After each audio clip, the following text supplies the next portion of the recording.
Alrighty, happy Wednesday. So we're gonna finish up loops. I hate this chair, I'm sorry. We're gonna finish up loops today.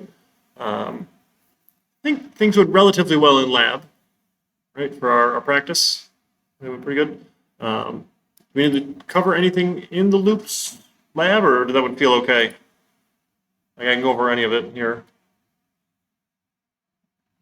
I think everyone got through part one at least. I know a couple of people had some trouble with two, but we were getting there. And this idea of how do we know what the relationship is between spaces and stars? We did okay? Okay, all right, and then someone did correct my math, thank you, is the average of the variance that we square root, not the total variance. So just one, if you didn't have it, it's not the important piece that we're doing this correctly, just the practice of going through the loops here. So we play our PyCharm here. And we've got just a couple things here. So break and continue, loop else, and enumerate are the last couple topics we've got to talk about today then with loops. We should be in pretty good shape. So break and continue, I'm actually not fond of. These keywords tend to confuse me, and they're just shortcuts, essentially. You can do things without using break and continue with a little bit more code. Some people love break and continue, and that's fine. They're welcome to use break and continue. I just confuse easily. So what break does for you is it ends the loop. Break will just hard stop, the loop is done, over. So what some people do is they might have some sort of menu, like I might say, hey, my choice is going to be an input of, this, that, or quit, something like that. And they can say while true. I don't like while true loops here. You can, it works, but Eric thinks it's ugly. Now, the reason why I think it's ugly is I don't know what will stop the loop, right? If your condition is while, like you could say instead, while choice does not equal quit, right? I think this is a much cleaner loop than a while true loop. And here then you could say, hey, if choice is equal to quit, break. Break, there we go. And this ends the loop immediately. Now the advantage of this is the rest of the code in the loop just keeps on going here. Code continues here. Right? Otherwise, I need to, so usually like stuff would be indented in an else, or I'd have other things happening. Sure. So some people say that breaks a little bit nicer. Yeah. Can I ask a question using the example of the project one? Yeah. So the thing is, once the game finishes, I wanted to ask the player if he wants to keep playing, right? Mm-hmm. So now I put in a while true because I wanted to always be asking if the player wants to keep playing, no? And otherwise, this breaks. Yeah, so you could do that, or that sort of thing you could say like, hey, while I have like play again equals a y, and while play again equals y. Keep doing this, do project one, and then play again equals an input of like play again, y/n, right?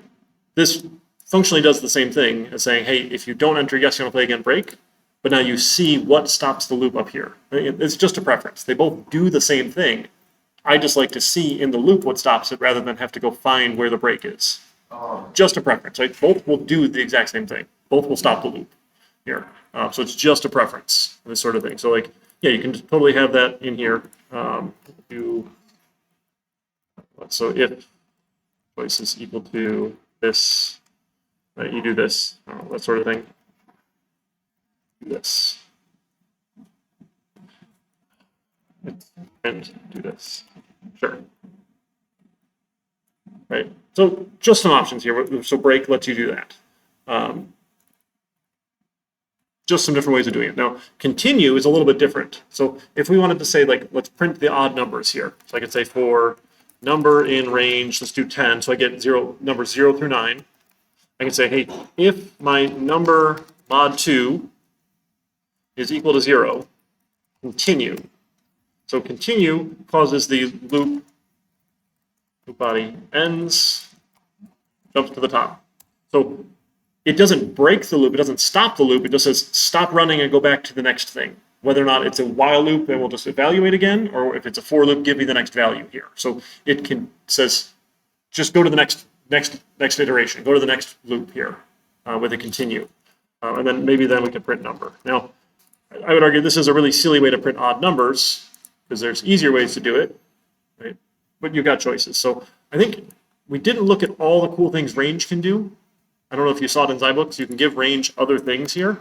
So you can say, we said you can give it a start and you can give it an end, right? So we could say for number in range 1 to 10 would give me 1, 2, 3, 4, 5, 6, 7, 8, 9. You can give it a third option, which says, what do you want to count by? So you could count by 2 and get 1, 3, 5, 7, 9 immediately out of your range.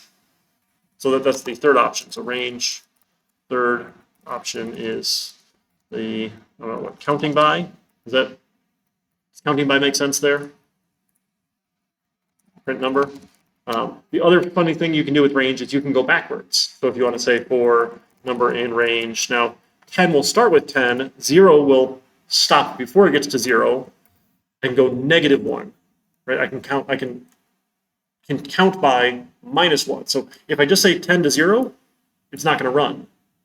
But if I say 10 to 0 counting by -1, it will run for me here, right? Because now I'm counting down. Here, I can print number. Right, so counting by, it's also known as the step, I think is the technical term for it. Right, what are you stepping by here? This will print number that way. If you just say for number in range 10 to 0, don't think this runs at all. Let's run that twice. Without the step, I don't think it works.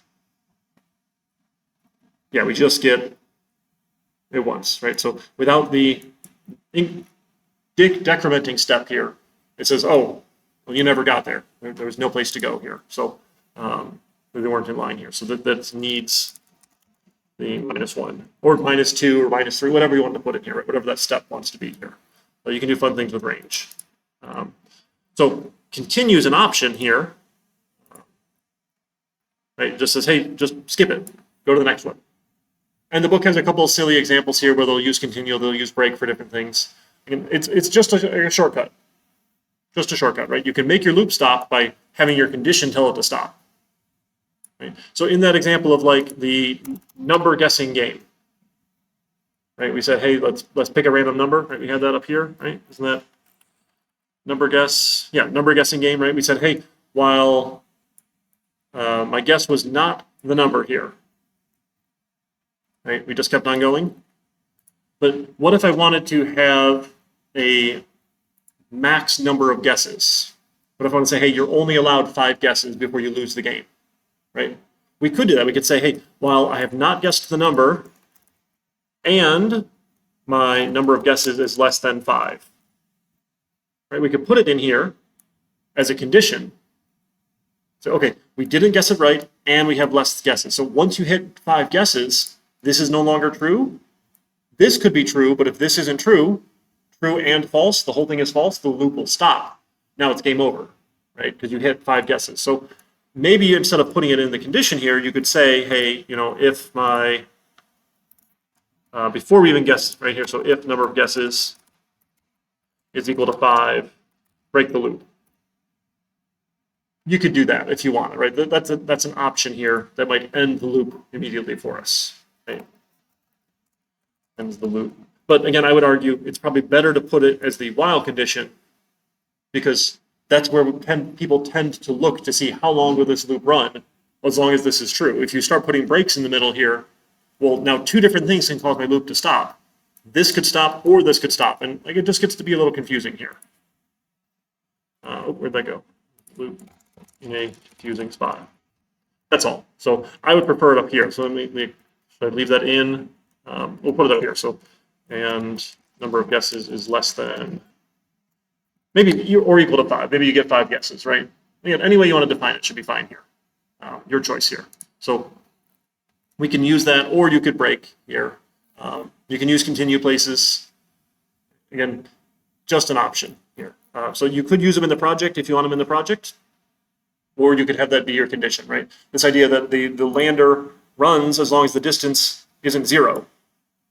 Right? Until you hit 0, we just keep on asking them. And I did have, I closed it already here. and a example output. Did I run it for you guys? I don't remember if I did or not. I'm using this for all my intro classes because I think it's a fun little silly lunar lander. And I was really excited to hear the asteroid sample came back. So I got thinking about all this moon, like space stuff here. We got the sample back from the asteroid. Did you guys see that in the news? You didn't see that back in the news? Yes, asteroid sample. After 7 years, the OSIRIS-REx mission returns with asteroid sample. Like we've got like a scoop full of asteroid crap. I don't know what it is, minerals, something. I don't know. We'll find out. Was super excited. Like I think that's one of the first times we've gotten samples back, right?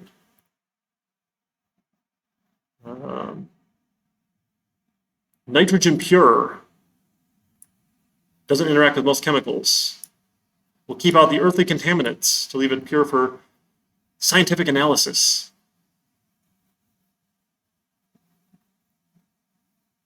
Uh, 8 ounces. There we go. Notice they have to give the like rest of the world measurement, 250 grams, because no one in the world uses ounces because it's a terrible way to measure things. Like, let's just switch to the metric system, please. All right, that's my plea. Yeah. Man, back in 2016, they launched this thing. It took 2 years to get to the asteroid.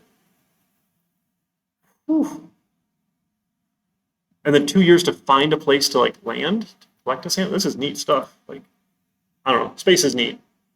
Anyway, where were we? The lander project, right? So as long as you haven't hit 0, right?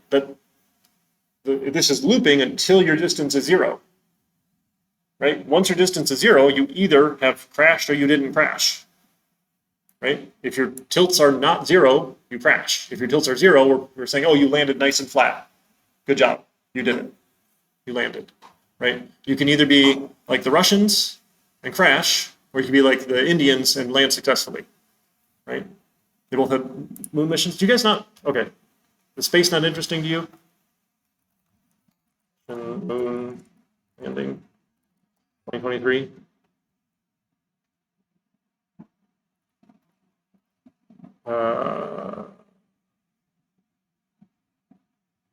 Won't be the end of the Russian moon program, Putin says. Sure. Okay. So they failed, but India on the south pole of the moon, August 23rd. Like they were able to land on the moon successfully. Super cool.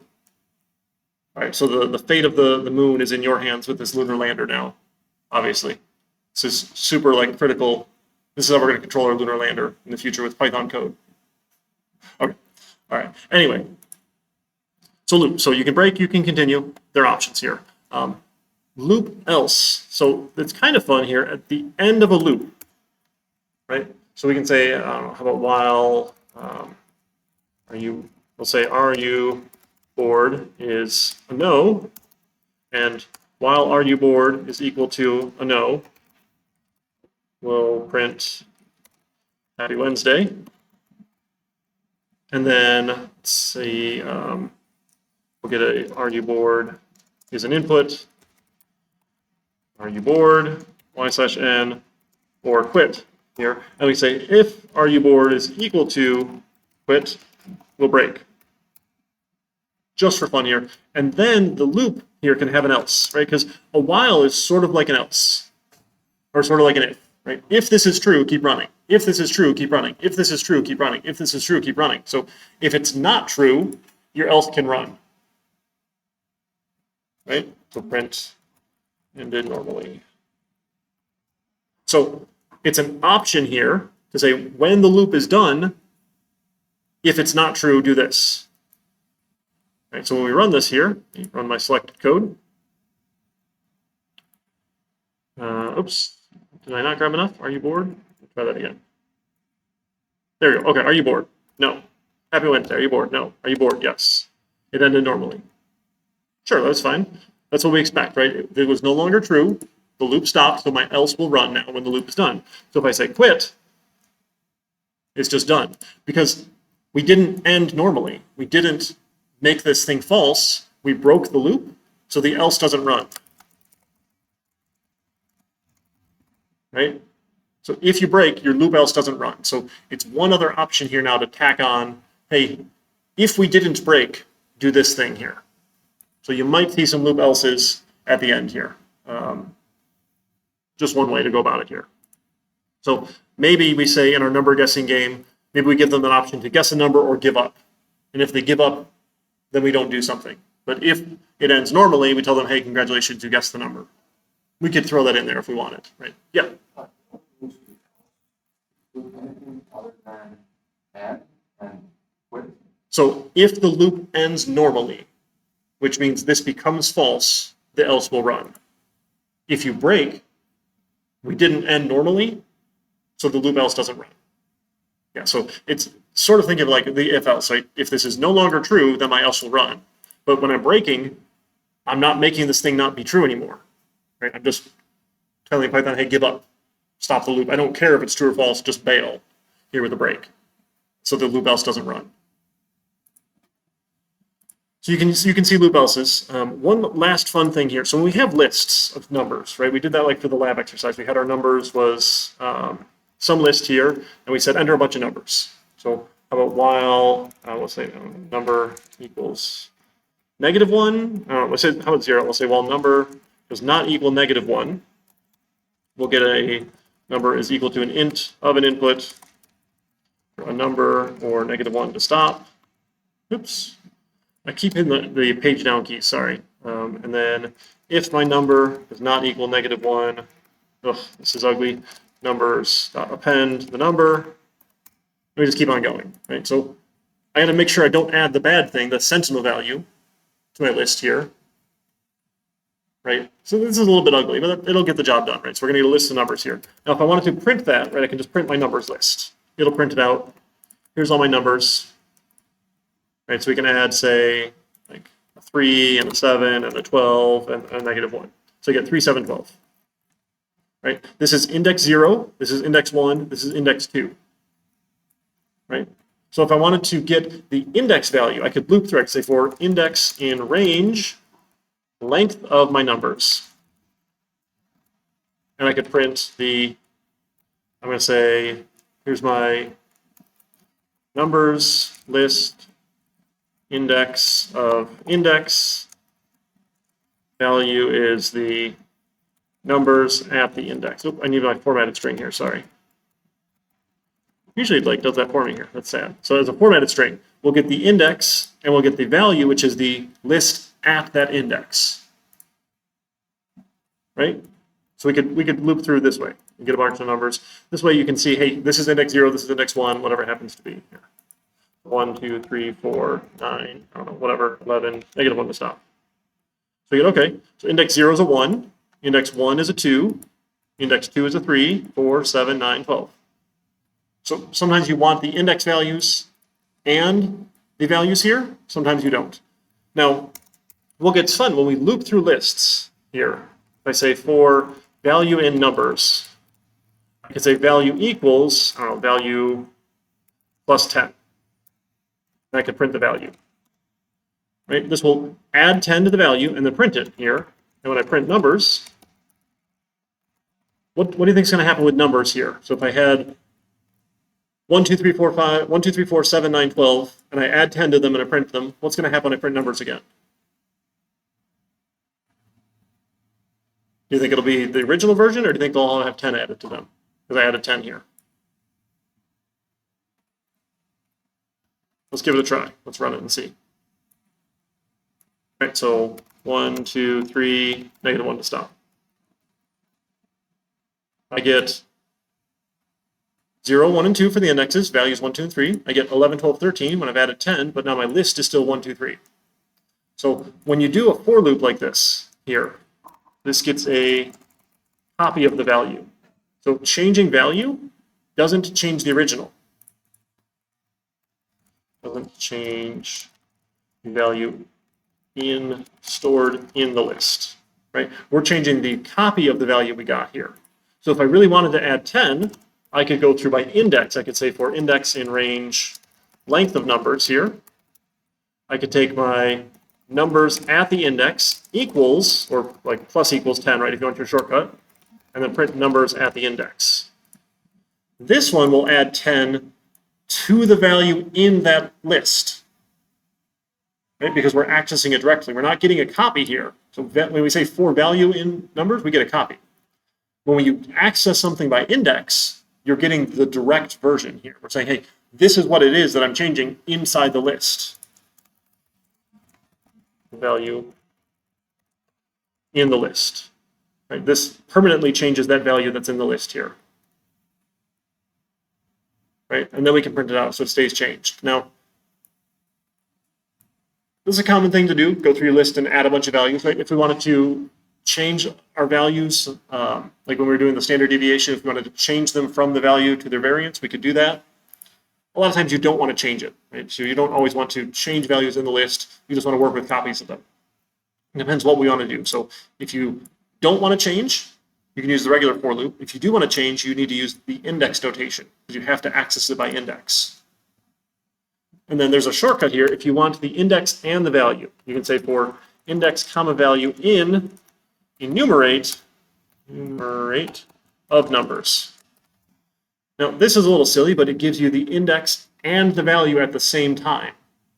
So I could just print the, I don't know, index numbers, index, and then value is value. Sure. As a formatted string. Right, similar to this here, but now I don't have to say numbers at an index. So it saves me a little bit of typing because I also get the value at the same time. Right, I can get both things at once if I use enumerate. It's just a shortcut here. Get both index and a value. And again, index and value here, these are just variable names. This could be A and this could be B. Python doesn't care, right? I like using good variable names because this does represent the index here, and this does represent the value, but they're just variable names. It's what I want to call them inside my loop here. That's all. Okay? All right, so far? It's a lot. There's a lot of things going on with loops here. This additional practice with dice stats is so fun. I love dice. Dice is really cool. So take a look at this one for sure. We can do some fun things with dice. Like, hey, let's see how actual random really is here. So let's roll a bunch of dice and make a little star-based histogram, which is so fun. Like, hey, what's the sum when I roll two six-sided dice? And you see most of the time it's 7, because there are 6 ways you can get 7 when you roll two six-sided dice. Right? You can get a 1 and a 6, you can get a 2 and a 5. Like out of the 36 possibilities, right? 6 of them give you 7. Right? So 1/6 of the rolls should be 7 on average. And again, it's pseudo-random, mostly random, so it's not going to be perfect. It'll be a little off each time, but you should get pretty close. So this one's really fun. You folks doing okay? All right, how's the project feel for Lunar Lander? We got a week to do that, right? It's due next week, start a class. I'll go over the solution to it. I'll show you building it from scratch. It takes me like 15, 20 minutes maybe. Again, that's okay if it takes you a lot longer. That's normal, that's expected. I've been doing it for a long time. I know all the shortcuts and I know how to right? So just because I do it quick does not mean that it's bad that it takes you a long time. We're still learning. That's part of the process, right? That's why we're practicing code. The only way to get better at writing code is by writing code. Okay? By copy pasting code from ChatGPT, you're not going to get better at writing code. I promise. It just doesn't work like that. So we're trying to build and develop those skills of how do I understand how to solve problems with code? How do I read through code? How do I understand code? How do I tell Python what to do in simple steps? Okay. ChatGPT will take you through most of what you do in school. Most of your undergrad, ChatGPT can take care of it. Really, it can. Like, we've tested these things. It's bad at math. So some of your data science-y things, it will screw up. And if you haven't done the fundamentals and you don't know where it's going wrong, you're going to be out of luck because you can't fix it if you don't know how it works. So what we're studying is how it works, right? That's part of the process. I'm going to try and hammer that home as often as I can here because like it's really cool the computer can do a lot of this stuff, but we have to understand what it's doing, right? And I think we went through that flow chart. Did I show you that flow chart of when it's safe to use ChatGPT, right? We've got to understand what it is because we're eventually going to have to take responsibility for it. Right? If we're using code and doing things in the real world with code that we just found online because the machine told us, right? It comes back on us. Now, whether or not we have like personal liability and we can get sued for it is another story. But like, this is what we're saying. Yes, this is good. It will get the job done. How do I know if it got the job done, right? How do we test it out? How do we plan through it? How do we troubleshoot it? All sorts of fun things. So that's actually about all we have for loops. A little short today, sorry. But we've got a little extra time then if you want to get working on the project. Let me know if you got questions or concerns. I'm happy to help on that. Yeah. I got a question. Okay, cool. So we can talk about that after. Any other general questions? If not, we can wrap it up and call it a day. No? Okay, so let me wrap up the recording here, and I'll see you folks on Monday then.